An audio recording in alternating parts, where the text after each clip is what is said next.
જામનગરમાં પણ પેટ્રોલ અને ડીઝલના ભાવમાં વધારો થતાં વાહન ચાલકો પર વધુ એકવાર મોંઘવારીનો બોજ વધ્યો છે. દેશભરમાં જાહેર કરાયેલા નવા ઈંધણના દરો હવે જામનગર શહેરમાં પણ અમલમાં આવ્યા છે.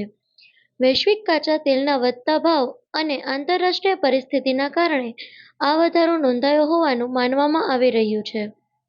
શહેરના ઘણા વાહન ચાલકોએ વધતા પેટ્રોલ ડીઝલના ભાવને કારણે ઘર ખર્ચ પર વધારાનો બોજ પડવાનો મત વ્યક્ત કર્યો છે.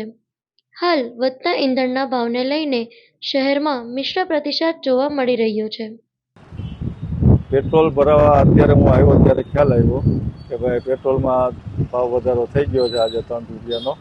હજી આગળ જોતા શું થશે એ ખબર નથી. આ લોકોનું એવું કહેવાનું થાય છે કે ભાઈ વૈશ્વિક મહામારી અને વૈશ્વિક યુદ્ધ ને આ બધાના કારણે ઓઇલ સંકટ, ગેસ સંકટને કારણે આ જે મંદી છે તે વધતી જશે અને ભાવ વધારો થતો જશે એવું કહેવાનું થાય છે.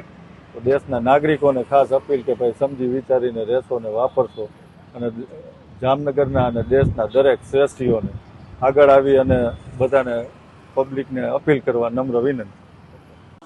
મારું નામ સંકેત પ્રમાણે, Jamnagar digital company petrol pump જામનગરથી વાત કરીએ.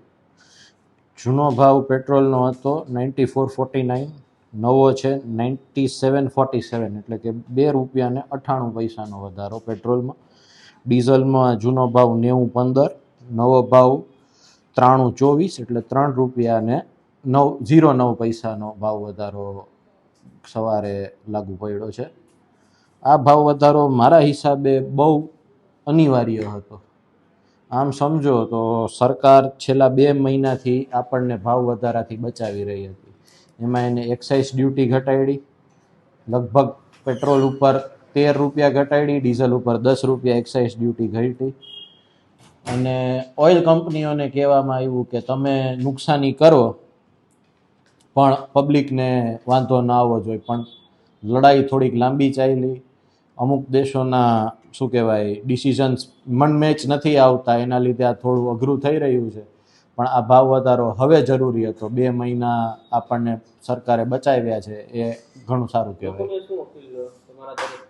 લોકોને એક જ અપીલ કરીશ કે બને ત્યાં સુધી ગવર્મેન્ટ વ્હીકલ્સ જેમ કે બસ છે, જ્યાં બસ અવેલેબલ હોય ત્યાં બસ, જ્યાં મેટ્રો અવેલેબલ છે ત્યાં સિટી બસ છે ત્યાં સિટી બસ, જ્યાં મેટ્રો અવેલેબલ છે ત્યાં મેટ્રો વાપરો. મુંબઈ જેવું શહેર આપણે જાણીએ છીએ કે રોજ 97-98 લાખ માણસ બોમ્બેમાં મેટ્રો ઉપર ટ્રેન, લોકલ ટ્રેન પર ટ્રાવેલ કરે છે અને બહુ ઇઝીલી એમનું જીવન નિર્વાહ થાય છે. તો ખોટું પેટ્રોલનો ખર્ચ એ લોકોનો બચે છે. એવી જ રીતે જ્યાં અવેલેબલ હોય સિટી બસ ત્યાં સિટી બસ વાપરે તો એમને ફાયદો થાય એમ છે. તમારે જે અત્યારે ભાવ વધારા પહેલા કેટલું હતું ને હવે કેટલું જશે? કોઈ મેજર ફેર નથી પડતો. પબ્લિકને પણ કોઈ 2 દિવસ પબ્લિક રાડારાડી કરે ભાવ વધારો, પણ કોઈ પોતાનું વાહન મૂકીને સાયકલ હલાવવા માંડવી ને હાલીને જસવી, ખાલી વાતું કરવી છે, પણ કોઈ એનું ઇમ્પ્લિમેન્ટેશન નથી થતું. એટલે મારા હિસાબે કોઈ મેજર ફેરફાર નહીં આવે. પણ પબ્લિકને એટલું કહેવા માંગીશ કે થોડું સમજી વિચારીને ફ્યુલ વાપરો. ખોટું રાત્રે રખડાપટ્ટી કરવી, ચક્કર મારવા જવું ખોટું. જરૂર પડતી હોય ત્યાં 100% ફ્યુલ વાપરો. પૂરતું માત્રામાં પેટ્રોલ ડીઝલ અવેલેબલ છે, પણ જ્યાં જરૂર ન હોય ત્યાં ખોટી વાપરવાનું ટાળાય તો દેશ માટે સારું છે ને આપણા માટે સારું છે.